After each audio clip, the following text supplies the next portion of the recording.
안녕하세요. 저는 위닥트 자문의 사공정규입니다.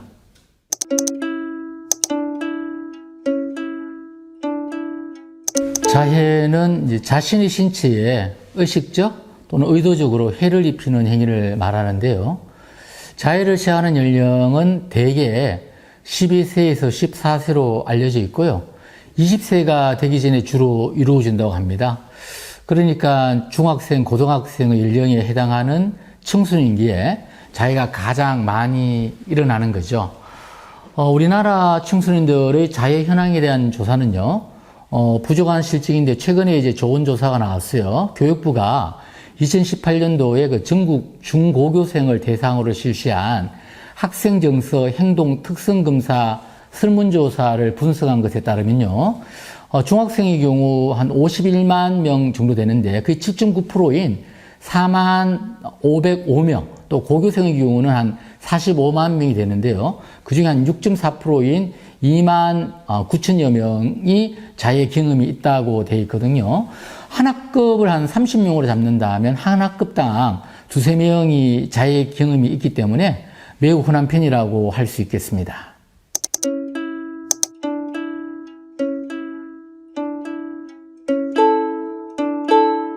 자해 행동의 심리적 목적은 정신적 고통으로부터 일시적 회피를 하는 것입니다.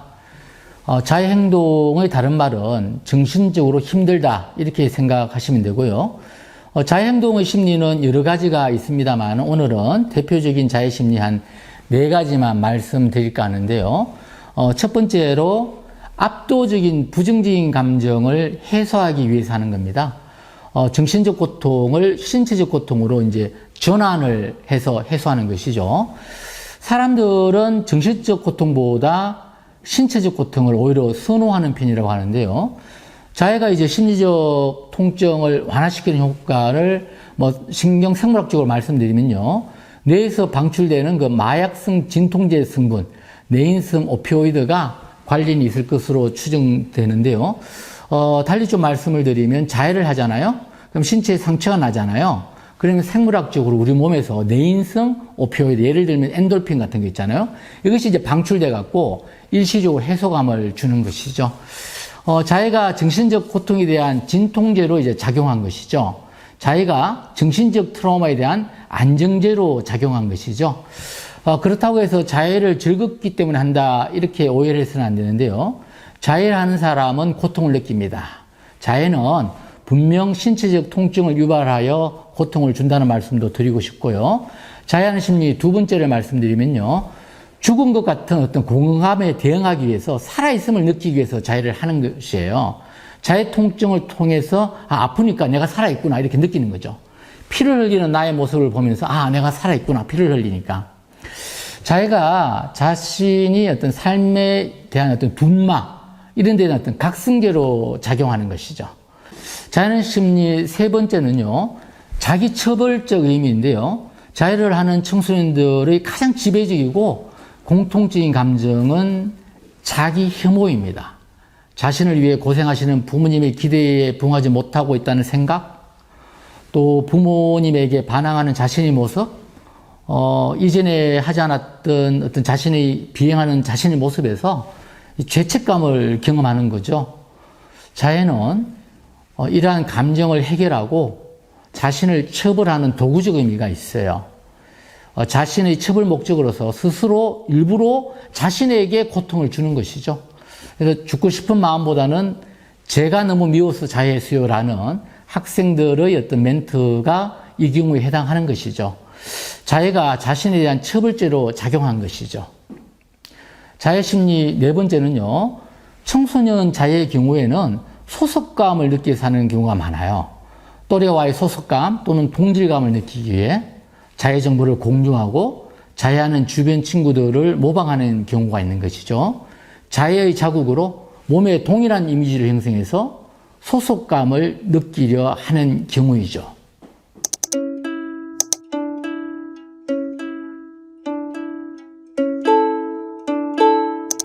결론부터 말씀드리면 대다수의 자해는 자살 의도가 없습니다. 자해는 정신적, 심리적 고통으로부터 일시적으로 도피하기 위해서 이루어지는 것이거든요. 반면 자살은 참을 수 없는 정신적, 심리적 고통으로부터 삶을 영구적으로 끝내기 위한 시도이고요. 자해의 심리적 상태는 고통스러우나 아직 희망을 완전히 버린 상태가 아니라고 볼 수가 있거든요. 다만 이제 적응적 문제 해결에서 어려움을 느낄 뿐이다, 이렇게 말씀드릴 수가 있겠고요. 그러나 자해하는 사람 중에서 자살 위험이 높은 비율도 한 약 10% 정도 됩니다. 대다수의 자해가 비록 자살의 의도가 없이 행해지더라도 치명적일 경우 죽을 수도 있으므로 결코 가벼이 여겨서도 안 된다는 점도 강조하여 말씀드립니다.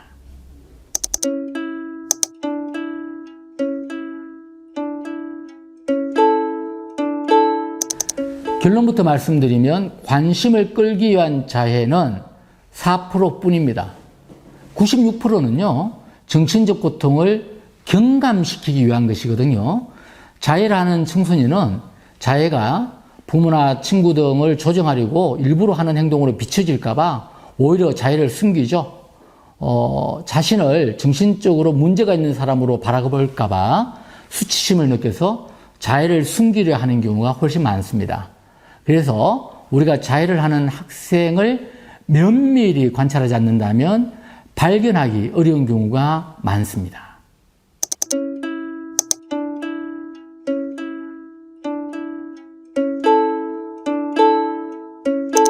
자해를 흔히 보이는 정신의학적 질환으로는요, 우울장애, 또 양극성장애, 외상후 스트레스장애, 경계성 인격장애, 불안장애 등이 있습니다. 그러나 자해를 하는 학생들 모두가 정신의학적 치료가 필요한 정신의학적 질환이 있어서 자해를 하는 것은 아니라는 말씀을 드립니다.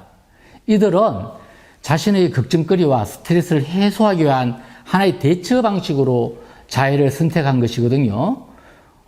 자해는 분명 위험한 행동이지만은 그 이면에 정서적 고통에 초점을 두고 그만큼 10대들이 스트레스가 많구나라고 바라보는 것이 좋고요.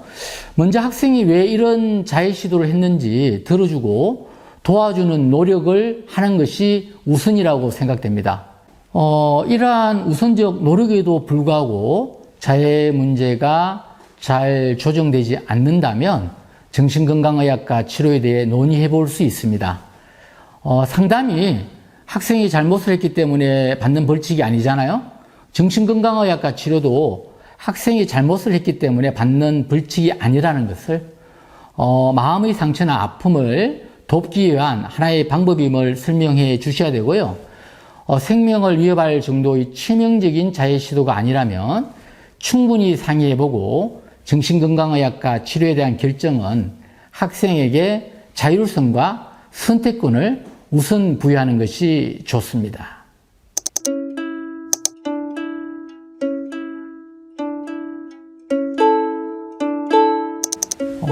정신적 고통과 고민 앞에 서 있는 청소년의 물음이나 요구에 응답해 줄 어른이 있어야 합니다. 바로 선생님들인데요. 학생들의 정신적 고통과 고민의 해결과 정신건강 증진을 위해 일선에서 열과 성을 다해주시는 선생님들의 노고에 깊은 존경과 감사를 드린다는 말씀을 우선 드리고요.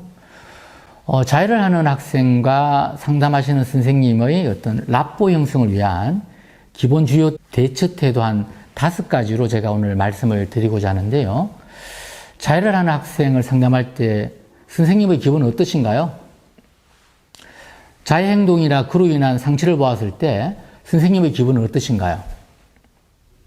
놀라시나요? 혐오감을 느끼시나요? 충격을 받으시나요? 두렵습니까? 제가 달리 묻겠습니다. 불편하신가요? 편안하신가요? 편안하지 않는 것이 일반적인 반응입니다. 자해 행동이나 상처를 보고 부정적인 마음이 드는 것은 자연스러운 반응이라 말씀을 드립니다. 그럼에도 불구하고 자해를 하는 학생과 상담을 할 때 선생님의 가장 중요한 첫 번째 태도는요, 놀라지 마시고 부정적인 감정을 가지지 마시고 차분함, 침착함을 유지하는 태도입니다. 우리의 부정적인 모습을 학생이 알아차리면요, 자해 학생은 자신이 한 행동을 더 감추려 할 것입니다. 더 나아가 스스로 모멸감을 느낄 수가 있거든요. 우리가 몸에 난 자해 상처에 놀랄 수 있습니다. 그러나 더 큰 상처는 학생의 마음에 있다는 것을 이해하고 차분함으로, 침착함으로 그들의 마음에 집중하는 것이 중요하다는 말씀을 드립니다. 자해를 하는 학생을 상담할 때 두 번째 우리가 갖춰야 될 태도는요, 자해를 하는 학생을 인정해 주는 것입니다. 자해를 하는 학생의 의견에 상담하는 선생님의 의견을 동일시하라는 의미가 아닙니다. 그냥 그저 받아들이는 것이죠. 그럼 무엇을 인정하고 받아들여야 할까요? 자해하는 학생의 감정을 인정하셔야 합니다. 자해하는 학생의 생각을 인정하셔야 합니다. 예를 들면 괜찮아? 뭐 할 수도 있지 뭐. 그랬구나. 힘들었구나. 그래서 자해를 했구나. 이러한 언급을 권유드립니다. 인정하는 태도로 다가가지 않는다면요, 선생님이 비록 선의로 다가가더라도 욕효과만 초래할 가능성이 높습니다. 자해하는 학생의 감정과 생각을 인정하지 못할 때 소통은 단절되거든요. 학생들은 자해하는 사실이 알려지면 불이익을 당할까봐 보이지 않는 곳에서 자해를 하는 경우가 더 많아집니다. 자해를 하는 학생을 상담할 때 세 번째 태도는요, 자해하는 학생과 상담 시에 판단하지 않는 경청의 태도를 보이는 것입니다. 선생님의 가치 판단으로 판단하지 않는 경청을 하는 것이죠. 언제든지 비판하지 않는 태도로 이야기가 들을 준비가 되어 있다는 것을 학생에게 알려주시는 것이 좋습니다. 예를 들면요, 나는 내가 네게 도움이 될 수 있으면 좋겠다. 혹시라도 말하고 싶은 것이 있다면 꼭 이야기해라. 어떠한 내용이라도 내가 너를 비판하거나 화를 내지 않을게. 네가 다시 자해를 한다 하더라도, 아니면 어떠한 상황에서도 나는 너희 편이 될게. 이렇게 말씀해 주셔야 합니다. 판단하지 않는 경청을 하기 위해서 자해에 대한 옳고 그름의 가치 판단을 하지 마십시오. 자해 행동에 대해 비난이나 비판하지 마십시오. 자해 행동에 대해 화내지 마십시오. 자해에 대해 하지 말라는 충고의 말을 하지 마십시오. 상담자의 판단에 근거한 주관적인 생각을 강요하지 마시라는 말씀을 드립니다.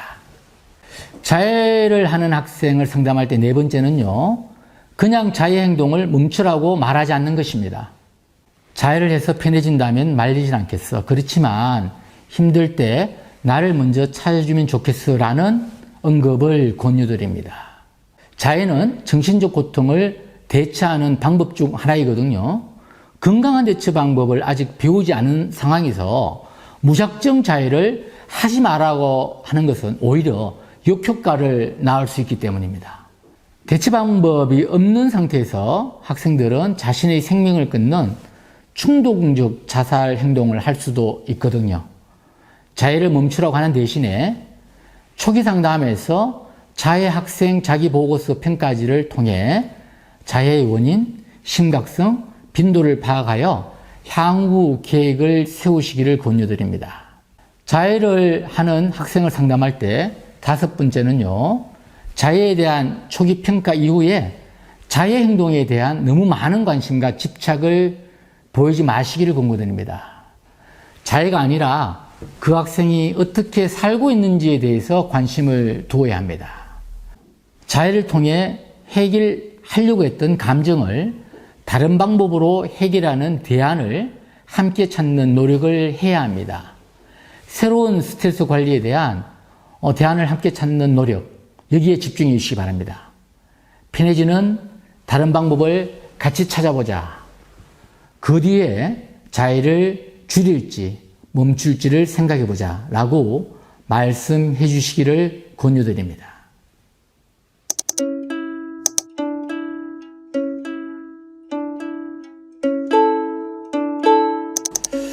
우리 원칙에 두노함이라는 말이 있는데요. 해를 끼치지 말자라는 의미인데요. 자해를 하는 학생에게 도움을 주지 못할 망정 우리 어른들이 특히 학생을 사랑하는 학부모가 선생님이 해를 끼쳐서는 안 되는데요. 우리 어른들의 의도는 답답한 마음에 했다고 하더라도 또 아무리 선한 의도로 했다 하더라도 이런 말들을 해서는 안 된다는 것 몇 가지 말씀드릴게요. 캐묻듯이 반복적으로 자해를 왜 하느냐고 추궁해서는 안 됩니다. 아픈데 왜 하냐? 넌 의지가 약해서 그래? 또는 비꼬듯이 너보다 힘든 사람 많다야 이렇게 말해서도 안 되고요. 이렇게 할 만큼 힘드냐? 왜 가족을 이렇게 힘들게 하지? 너 정신병자야? 죽고 싶으면 죽지 왜 이런 짓을 하냐? 이 정도로 해서 죽냐? 누구 따라하냐? 관종이냐? 관심종자냐? 이라는 것들이 자해를 하는 학생들에게 어른들이 생각보다 자주 하는 말이지만 해서는 안 될 말이라는 말씀을 드립니다.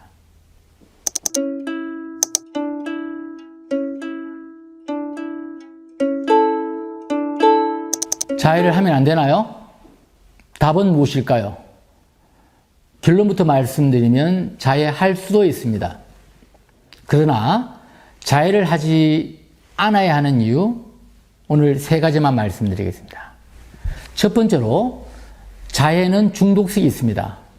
자해를 통한 부정적인 감정을 해소하기 위한 일정한 정도의 만족을 얻기 위해서는 자해하는 강도와 빈도가 점점 강해진다는 것이죠. 두 번째, 자해를 하면 과거의 트라우마가 마치 현재에도 재현되는 플래시백 현상을 일으켰어요. 더 큰 트라우마로 강화됩니다. 세 번째는요, 자해로 얻은 해소 효과는 일시적이므로 근본적인 문제가 해결되지 못합니다. 이 세 가지가 정신적 고통을 자해로 해결해서는 안 되는 이유입니다. 자해가 아닌 근본적인 문제 해결의 방법을 함께 상담해야 합니다.